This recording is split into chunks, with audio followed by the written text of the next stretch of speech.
Hello students, continuing the same topics, that is new kings and kingdoms. Last class में मैंने आपको थोड़ा सा एक इंट्रोडक्शन दिया था कि किस तरह से हर्षवर्धन एम्पायर जो है उसके डिक्लाइन होने के बाद में किस तरह से नए नए राजा जो किंग्स हैं वो इमर्ज होने लगे। ठीक है, बेसिकली इस क्लास 7th के अंदर हम बेसिकली मिडाइवल पीरियड की बात करेंगे और मिडाइवल पीरियड कब से शुरू होता है? 7th सेंचुरी से स्टार्ट होता है।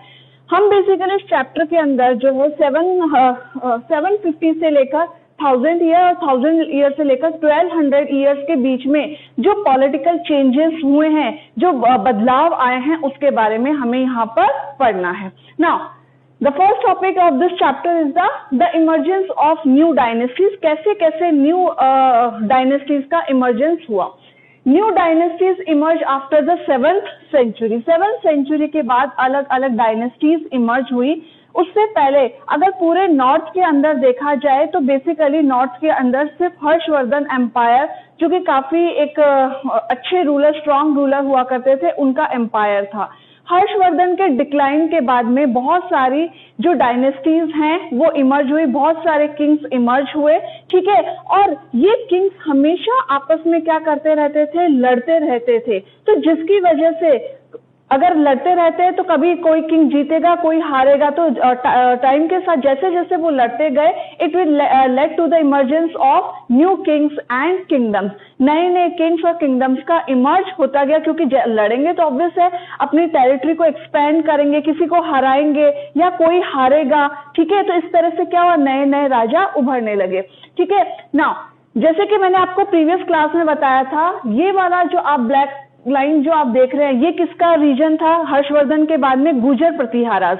ठीक है, यहाँ पर इस एरिया में किसका राज हुआ करता था? गुर्जर प्रतिहाराज। ईस्ट में अगर देखेंगे या बंगाल के इधर, तो यहाँ पर किसका राज हुआ करता था? पाल का राज हुआ करता था।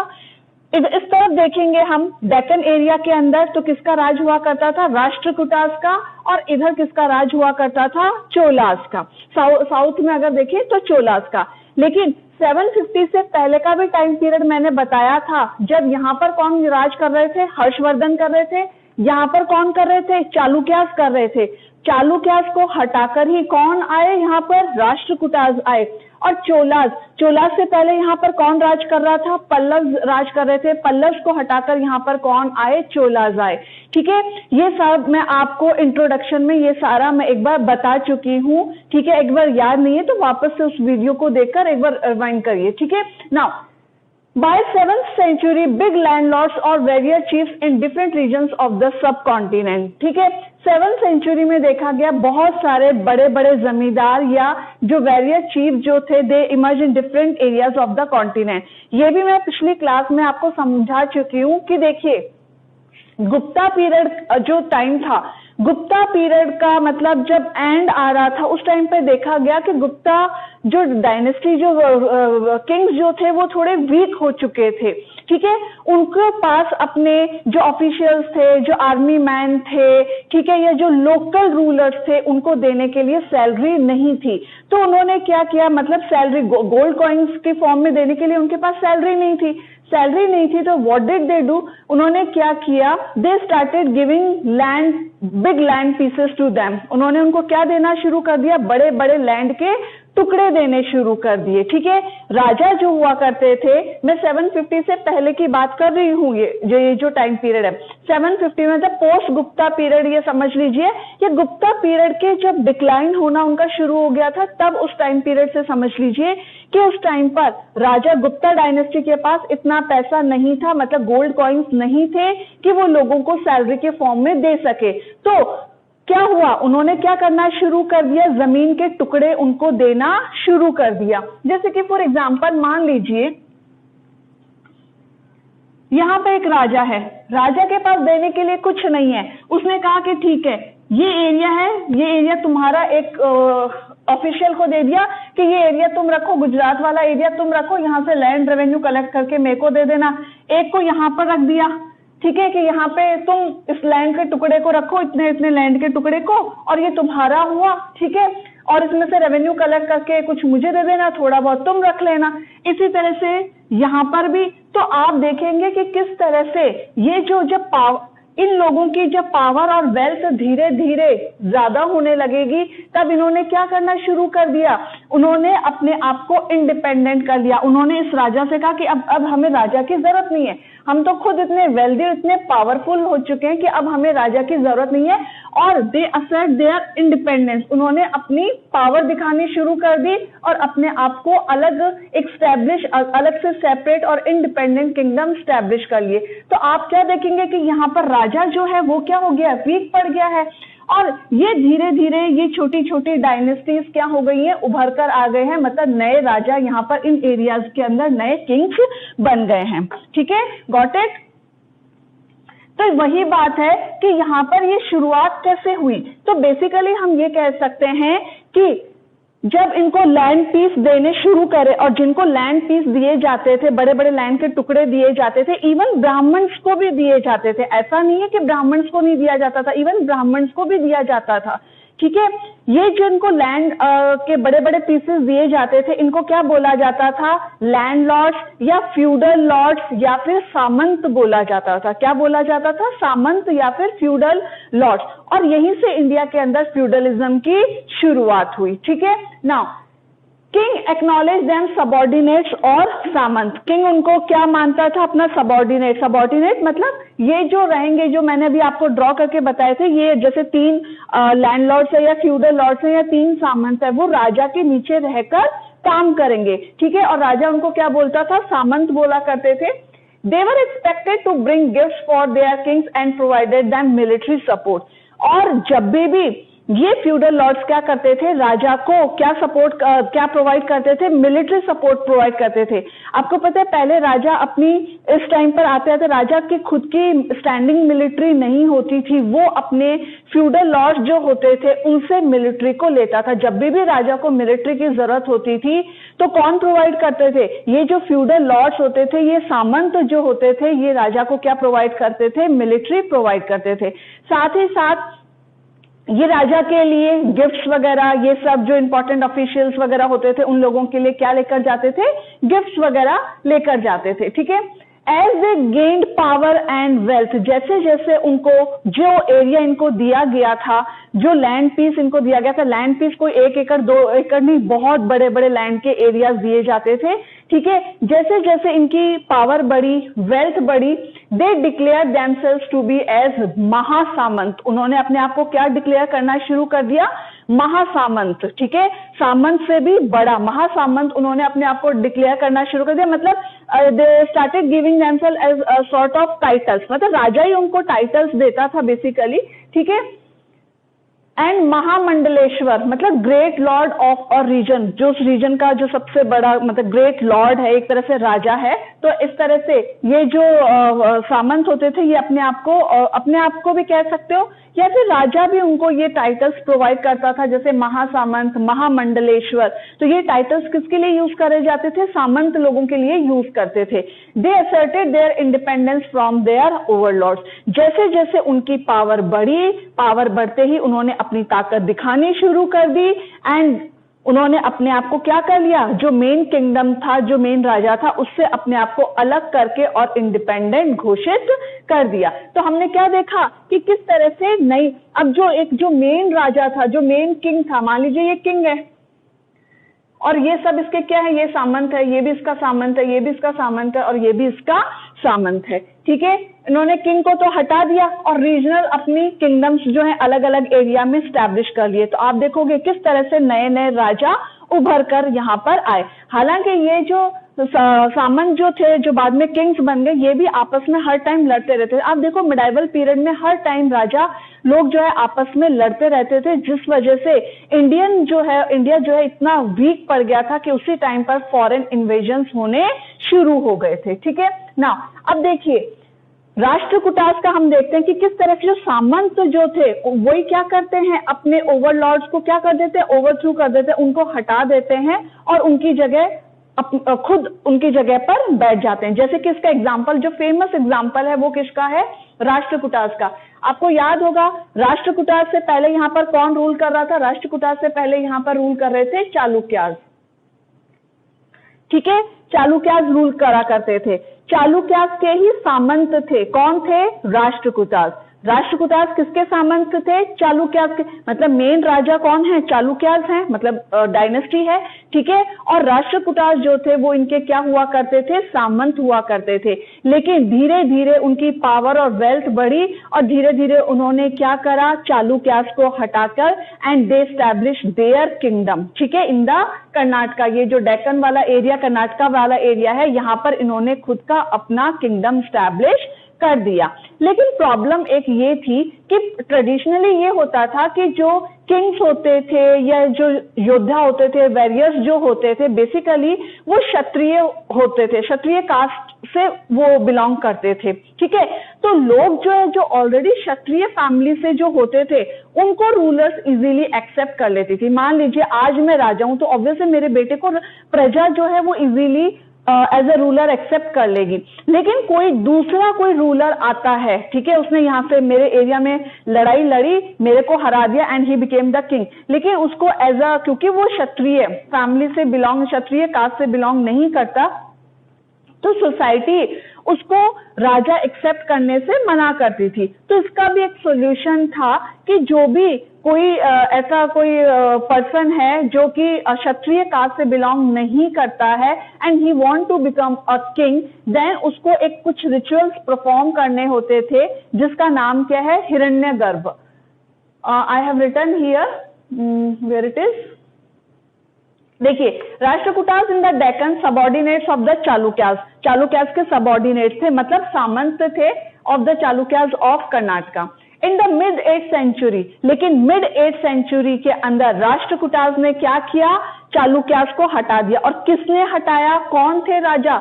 दांतीदुर्ग। दांतीदुर्ग जो एक सबऑर्डिनेट हुआ करते थे, राष्ट्रकूटा डायनेस्टी से ये बिलोंग करते थे। ये जो दांतीदुर्ग थे एक चीफ थे, ठीक है। Over through his Chalukya overload, जो चालुक्य के राजा थे उनको हटा दिया, ठीक है। And he performed a ritual Hiranyagarbha. Hiranyagarbha is very important. अगर आपके एग्जाम में पूछा जाता है कौन सा रिचुअल है जो कि परफॉर्म किया जाता है उन लोगों द्वारा जो क्षत्रिय कास्ट को बिलोंग नहीं करते and they want to become the king, ठीक है। तो राजा बनने के लिए उनको पहले जो रिचुअल परफॉर्म करनी होती है वो कौन सी परफॉर्म करनी होती है? हिरण्यगर्भ। हिरण्यगर्भ का लिटरली मीनिंग क्या होता है? गोल्डन वूम, ठीक है, गोल्डन वूम, ठीक है। Now performed with the help of Brahmins. ये ब्राह्मण्स की मदद से परफॉर्म किया जाता था। और इसको परफॉर्म करने के बाद में अगर कोई पर्सन जो है वो क्षत्रिय कास्ट का नहीं भी है तो उसको ये रिचुअल परफॉर्म करने के बाद में उसको किसका, कौन से कास्ट का माना जाएगा? क्षत्रिय कास्ट का माना जाएगा। It was thought to lead to the rebirth of the sacrificer. मतलब जो यहाँ पे ये करवाता है, हिरण्यगर्भ जो रिचुअल करवाता है, चाहे वो बाय बर्थ क्षत्रिय ना हो, लेकिन अब वो क्या माना जाएगा? एक बार रिचुअल परफॉर्म करने के बाद वो क्षत्रिय माना जाएगा। ये सिर्फ राष्ट्रकूटास के साथ ही नहीं था, ये राष्ट्रकूटास के अलावा और भी बहुत सारे इस तरह के एग्जाम्पल्स देखे गए हैं, ठीक है ना। मैं एक बार फिर से बता रही हूँ, राष्ट्रकूटास के अंदर दांतीदुर्ग नाम का एक पर्सन था, एक वॉरियर था, एक चीफ था, जिसने क्या किया? चालुक्यास को हटाया और अपना किंगडम स्टैब्लिश कर दिया। इसके अलावा और भी एग्जाम्पल्स हमने देखे हैं। मैन फ्रॉम एंटरप्राइजिंग फैमिलीज, जो बिजनेस फैमिलीज और थोड़े से इस तरह की परिवार से भी बहुत सारे लोग ऐसे थे जिन्होंने अपने किंगडम को स्टैब्लिश करने के लिए मिलिट्री की हेल्प ली, मतलब लड़ाई वड़ाई करी और फिर उन्होंने अपना किंगडम स्टैब्लिश करा। जैसे कि कदम मयूर शरणम। कदम मयूर शरणम, अब देखिए कदम मयूर शरणम ये कहां से थे? अगेन ये चालुक्यास से भी बहुत पहले जो है वो यहाँ पर कर्नाटका के अंदर यहाँ पर रूल किया करते थे, ठीक है। कदम मयूर शरणम जो थे ये बेसिकली ब्राह्मण थे और उन्होंने भी क्या किया था? अपने उनके जो लॉर्ड हुआ करते थे उनको ओवरथ्रू करके अपना किंगडम स्टैब्लिश करा था। कहां पर करा था? कर्नाटका के अंदर। अब आप इससे मत कंफ्यूज हो जाए कि मैम यहाँ तो राष्ट्रकूटास ने किया था। राष्ट्रकूटास ने चालुक्यास को हटाया था, लेकिन उससे पहले, बहुत पहले जो है वो यहाँ पर कौन कोई दूसरी डायनेस्टी रूल कर रही थी और उसको किसने हटाया? कदम मयूरशरणम ने। कदम मयूरशरणम ने उनको हटा के, कदम जो है वो डायनेस्टी है और मयूरशरणम जो है वो क्या है? वॉरियर का चीफ का नाम है। तो यहाँ पर कदम डायनेस्टी के मयूरशरणम जो है, इन्होंने जो वहां के रूलिंग डायनेस्टी थी उसको हटाया और खुद राजा बन गए, जबकि वो ब्राह्मण थे। लेकिन अगेन उन्होंने भी कुछ रिचुअल्स को फॉलो किया, कुछ उनको किया, रिचुअल्स को करने के बाद में ही बिकेम द किंग। और इसी तरह से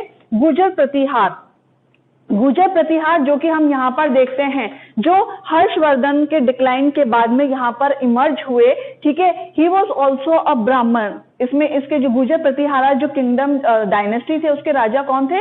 हरिश्चंद्र जो थे, इन्होंने भी वहां की जो प्रेजेंट गुर्जर प्रतिहारा जहां से रूल कर रहे हैं, ये मालवा रीजन है, राजस्थान का रीजन है, ठीक है, यहाँ से जब रूल कर रहे थे उससे पहले यहाँ पर कोई और रूल कर रहा था, तो उनको हटाकर और ये यहाँ पर इन्होंने खुद का अपना किंगडम स्टैब्लिश कर लिया। तो इसीलिए यहाँ पर राजस्थान लिखा हुआ है। तो आप ये देखेंगे कि यहाँ पर किस तरह से जो रूलर्स हैं वो एक दूसरे को हटाकर, और मतलब किस तरह से सामंत या सबऑर्डिनेट्स जो हैं वो एक दूसरे को हटाकर, मतलब अपने राजा को हटाकर और खुद उनकी जगह पर आ जाते हैं। तो इस तरह से नई नई डायनेस्टीज जो हैं वो इमर्ज हो रही थी 7th सेंचुरी के बाद में। ये जो नई नई डायनेस्टीज का इमर्जेंस हमने बहुत ज्यादा देखा है। नाउ एक चीज, वन थिंग मोर, गुर्जर प्रतिहाराज यहाँ पे रूल कर रहे थे, नो डाउट काफी स्ट्रांग थे। साथ ही साथ मैंने आपको बताया था अरब से आने वाले लोगों को भी ये क्या कर रहे थे? यहाँ पर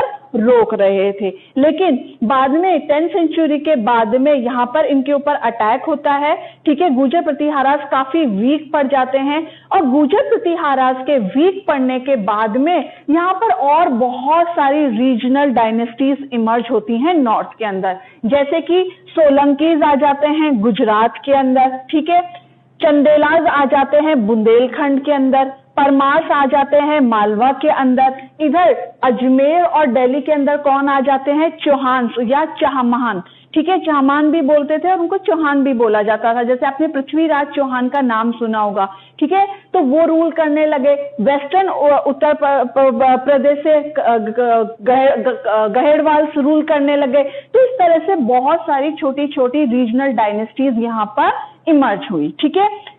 मैं एक बार फिर से बता देती हूँ कि यहाँ पर जब गुर्जर प्रतिहाराज का जो रूल जो है जब वीक होने लगा, ठीक है, गुर्जर प्रतिहाराज काफी वीक हो गए, तो उसके बाद में यहाँ पर और दूसरी डायनेस्टीज इमर्ज हुई। वो कौन कौन सी थी? सोलंकीज थे गुजरात के अंदर, ठीक है, परमार्स थे मालवा के अंदर, ठीक है, चंदेलास थे बुंदेलखंड के अंदर, ठीक है, इधर दिल्ली और अजमेर के अंदर कौन रूल करता था? चौहान करते थे, ठीक है, वेस्टर्न उत्तर प्रदेश के अंदर कहरवाल रूल करते थे। तो इस तरह से बहुत सारे जो डायनेस्टीज थी वो इमर्ज हुई, ठीक है।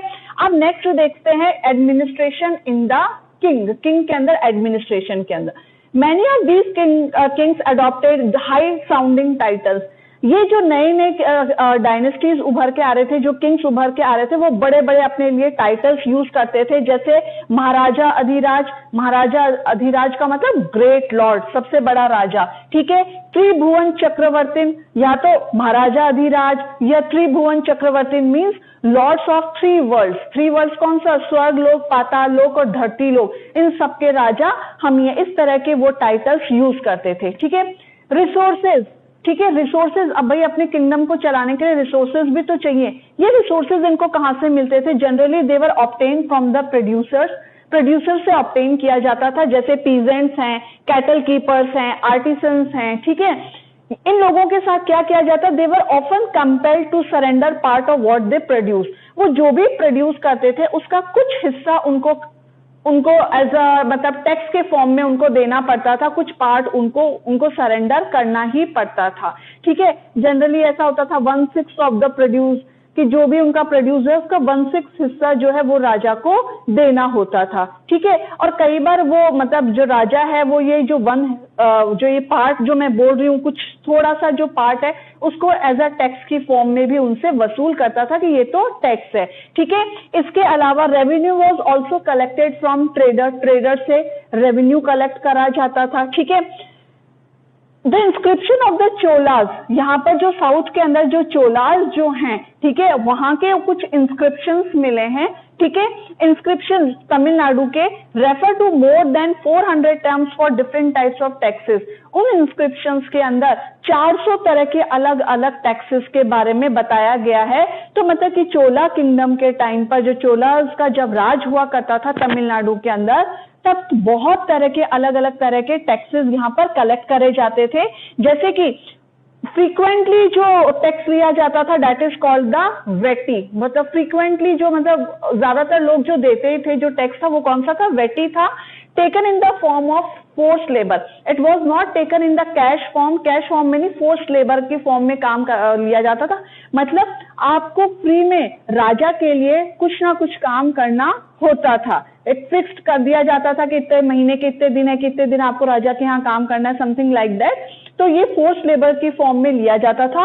और दूसरा था कदमाई, जो कि लैंड रेवेन्यू होता था, ठीक है। ऑब्वियसली लैंग्वेज डिफरेंट होगी क्योंकि ये साउथ की है और उस टाइम पे संस्कृत, तमिल वगैरह ये जो है उसी में लिखा जाता था, ठीक है। इवन घर के ऊपर जब छत डलती थी तो उसका टैक्स लिया जाता था।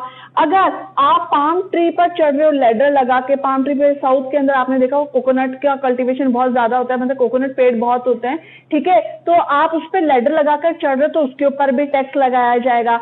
इवन जब आपकी जब प्रॉपर्टी जो है एक पर्सन से दूसरे पर्सन को ट्रांसफर, सपोज अभी मैं फैमिली ओनर हूँ, मैं फैमिली हेड हूँ, सारी प्रॉपर्टी मेरे नाम है, लेकिन मेरी डेथ के बाद मेरे बेटे को ट्रांसफर होगी, तो जब वो ट्रांसफर होती थी तो उस पर भी टैक्स लगता था। इवन ये टैक्स तो आज हम लोग वो नॉर्थ में भी देखते हैं। जब प्रॉपर्टी है, प्रॉपर्टी मेरी प्रॉपर्टी है, सपोज मैं अपने बेटे के नाम करना चाहती हूँ या किसी और के नाम करना चाहती हूँ, जब भी मैं इसको ट्रांसफर करूंगी तो गवर्नमेंट सर्टेन अमाउंट मुझसे टैक्स लेगा, ठीक है ना। यूज ऑफ रिसोर्सेज, इन रिसोर्सेज का यूज किसके लिए किया जाता था, to finance the king's establishment, पूरे किंग के साम्राज्य को स्थापित करने के लिए उसमें जो भी खर्चा आता था उसके लिए इसको यूज करा जाता था। Construction of temples and forts, बहुत जो टेम्पल्स और कंस्ट्रक्शंस को, फोर्ट को बनाने में और टेम्पल्स को बनाने में यूज करा जाता था। इस टाइम पर 750 सेंचुरी के मिडाइवल पीरियड के अंदर राजा लोग बहुत ज्यादा टेम्पल्स कंस्ट्रक्शन करवाते थे, क्योंकि उनको एक ये उनकी पावर और उनकी जो पावर है उसको, मतलब पावर को शो करने का एक तरीका होता था, उनकी प्रोस्पेरिटी और उनकी पावर शो करने का एक तरह से ये एक सिंबल था कि जितने भव्य टेम्पल्स होंगे मतलब राजा उतना ही समृद्ध है। तो उस टाइम पे टेम्पल्स जो होते थे वो बहुत वेल्दी हुआ करते थे। इवन टेम्पल्स के जो ये ब्राह्मण वगैरह होते थे इनको लैंड ग्रांट्स भी दी जाती थी, बहुत सारी इनके पास लैंड भी होती थी, तो काफी रिच होते थे। इसीलिए पहले जब भी किंग्स एक दूसरे पे अटैक करते थे तो इवन मंदिरों को भी लूटा करते थे, क्योंकि मंदिरों के अंदर बहुत ज्यादा वेल्थ हुआ करती थी, ठीक है। यूज टू फाइट वॉर्स, ठीक है, लड़ाई लड़ने के लिए इस पैसे को यूज करा जाता था। और आप ये देखिए, ये लड़ाई लड़के जो लूटपाट करते थे उससे भी इनके रिसोर्सेस क्या होते थे, बढ़ते थे, इनकी टेरिटरीज एक्सपेंड होती थी, वहां से जो उन्होंने लूटा है तो इनडायरेक्टली इनके रिसोर्सेस और क्या होते थे, बढ़ते थे, ठीक है।